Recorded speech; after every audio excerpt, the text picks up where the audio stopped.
Hey everyone, Lucas here from Aussie Gamers Express, and today I'm going to be altering my Dualshock 4 controller, changing the buttons with these green buttons here. I have a little bit of a thing for the colour green. Let's call it my favourite colour. And later on I will be making a video on changing the faceplate of this controller with a faceplate that I'm actually getting from our good friends over at Relentless Controllers Australia, but I don't have that yet. It is in the mail. So today I'll be just changing the buttons that I've gotten, just as something as a bit of a tester to see how I go altering the controller. Got these for a couple of bucks from China. There you go, check it out on the Wish app. So let's see if I'm able to do something like this. So I've got the controller itself and a few little screwdrivers here which are pretty small. Let's find, I reckon probably this one will do the trick. Just regular Phillips head screwdriver. Right, so I've got the back is separated there, and we've got one cable which goes to the light bar which is on the top of the controller. So that's the first thing we want to disconnect. So the next thing I want to do is just disconnect the battery, which is one plug, and there's no clips, it's just something that pulls off and the battery is out. Alright, and now we've got another screw, just a single screw in the middle here, which is right there. Pull that away and that'll take the thumbsticks out of the faceplate there. Alright, so I've got a pair of needle nose pliers here which should do the trick for this. Let's see if we can do this and keep it on camera. There we go. Okay, so that's now released. Let's see if I can get this to come up. Right, so we've got that fully out now. Next thing I want to do is remove the thumbsticks. Alright, so this ribbon cable will be fed through this inside chassis.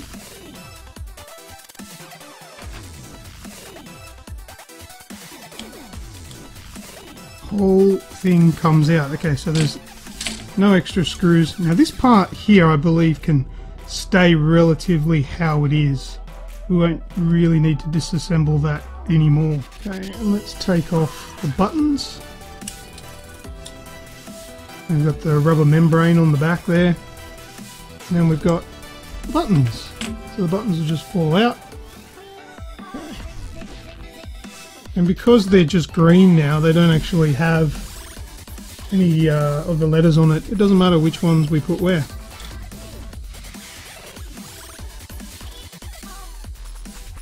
Put this back on here.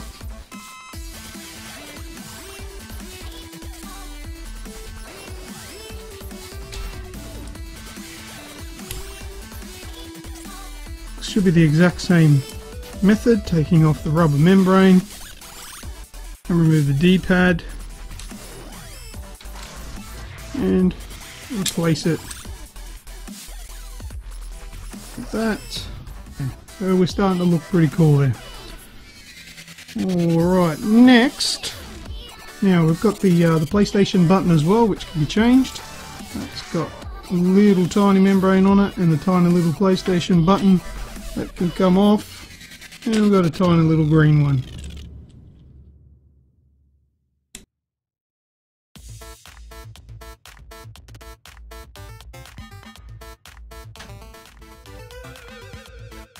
There we go, starting to take shape. They just push on.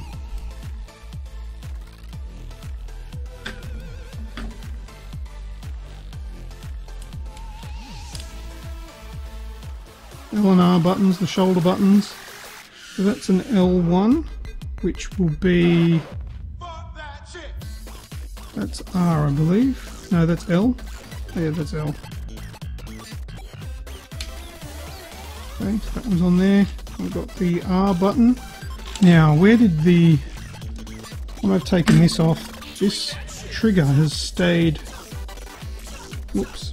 And we don't want to lose these springs. These are hard to see. There's a spring there. Maybe you can see it on the background of my shirt.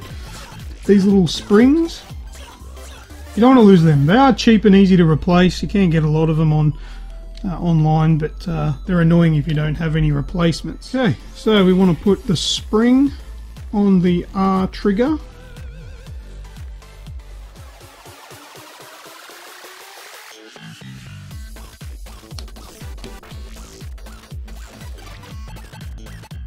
Here we go. Alright, for the next one.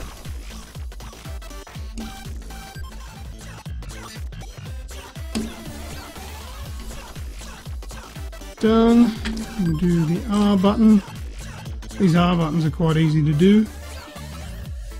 Or the R1 buttons are easy to do. Okay. Alright, now we'll put this back on the faceplate. Lining up the thumbsticks to make sure they go through the faceplate. And also lining up the poles, these poles here. Ribbon cable back onto the motherboard.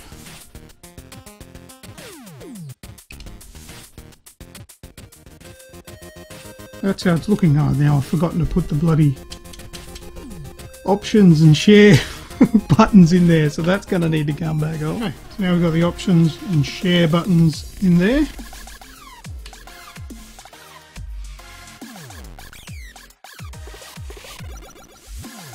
Next thing we want to do, put the battery back on. Okay, we don't want to forget to do that, otherwise it's not going to turn on.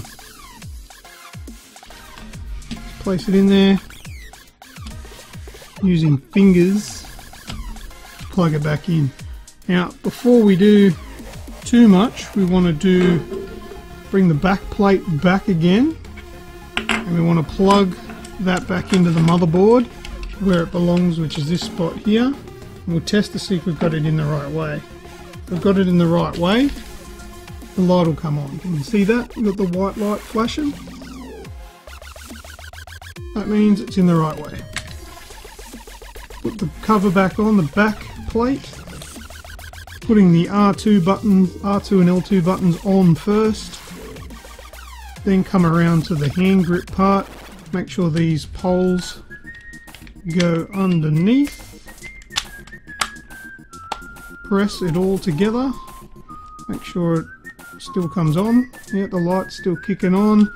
Make sure all the buttons feel right. These buttons are actually pretty tall. Don't know if that's a good thing or not. Options buttons, yeah, they're clicking. Touchpad clicks. That's fine. Sticks feel good. Triggers also feel good.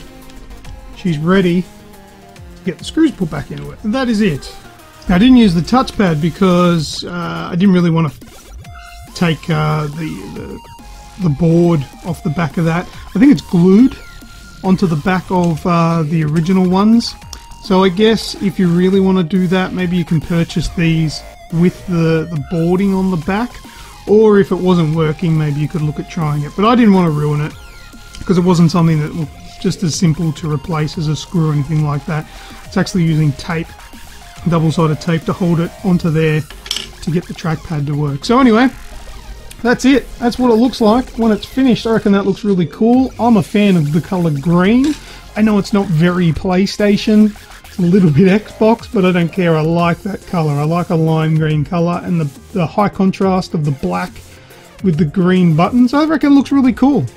So that's a controller that I can use around the house. That's cool. But I hope that you've enjoyed the video. Thanks for watching it, and I'll catch you on the next one. I'm Lucas from Aussie Gamers Express, and I'll see you on the Facebook page and YouTube. Cheers. See you next time.